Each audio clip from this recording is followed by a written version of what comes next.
नमस्कार। चलिए आज एक सफर पर निकलते हैं हमारे अपने सौर मंडल के विशाल विस्तार में। आज हम जानेंगे अपने ब्रह्मांडीय पड़ोसियों के बारे में, मतलब ग्रहों के बारे में। एक बहुत ही रोमांचक यात्रा होने वाली है ये।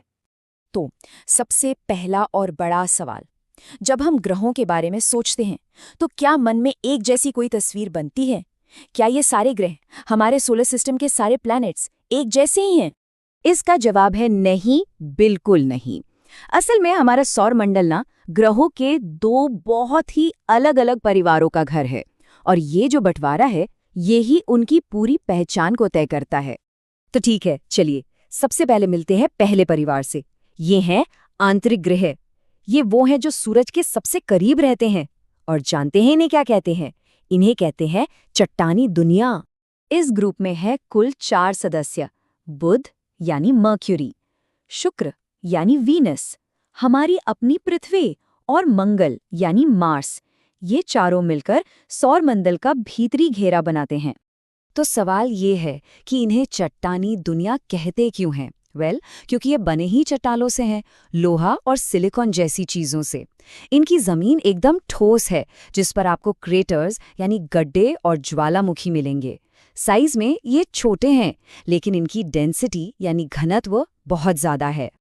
तो अब चलते हैं सौर मंडल के बाहरी इलाकों में एक लंबी यात्रा पर, जहां ग्रहों का दूसरा और पहले वाले से बिल्कुल ही अलग परिवार रहता है। इन्हें कहते हैं गैस या दानव।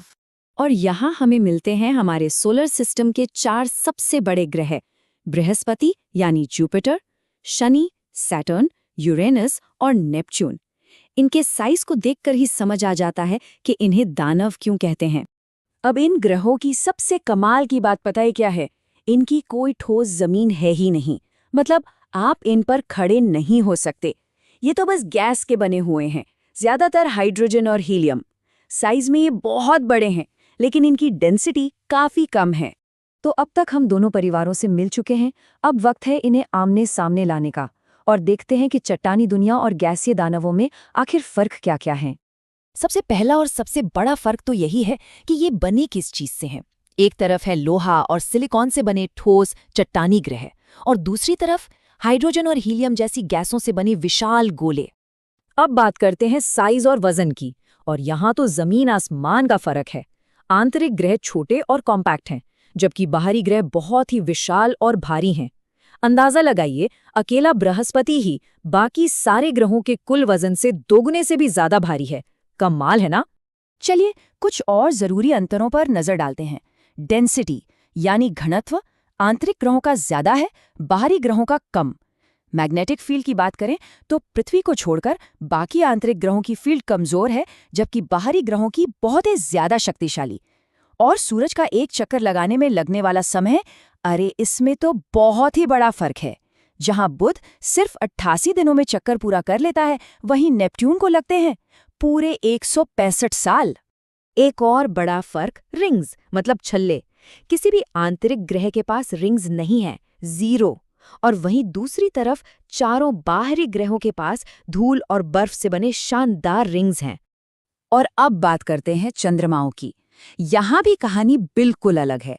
आंतरिक ग्रहों के पास गिने चुने चांद हैं, जैसे पृथ्वी के पास 1, मंगल के पास 2, और बुध और शुक्र के पास तो 1 भी नहीं।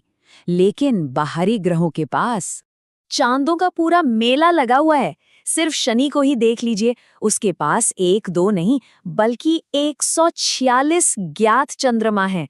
इससे अंदाजा लगाया जा सकता है कि बाहरी ग्रहों का सिस्टम कितना बड़ा और कॉम्प्लेक्स है। अब देखिए, हर परिवार में कुछ सदस्य थोड़े अलग होते हैं, है ना, जो नियमों से नहीं चलते। तो चलिए अब इन ग्रहों की कुछ ऐसी ही अनोखी और दिलचस्प बातों पर एक नजर डालते हैं। आमतौर पर सारे ग्रह एक ही दिशा में घूमते हैं, पश्चिम से पूर्व। लेकिन शुक्र और यूरेनस ये दोनों इस नियम को नहीं मानते। ये बिल्कुल उल्टी दिशा में घूमते हैं, मतलब पूर्व से पश्चिम की ओर। और यूरेनस तो और भी ज्यादा अजीब है। बाकी ग्रहों की तरह ये सीधा नहीं घूमता, बल्कि ये अपनी साइड पर लेटा हुआ है।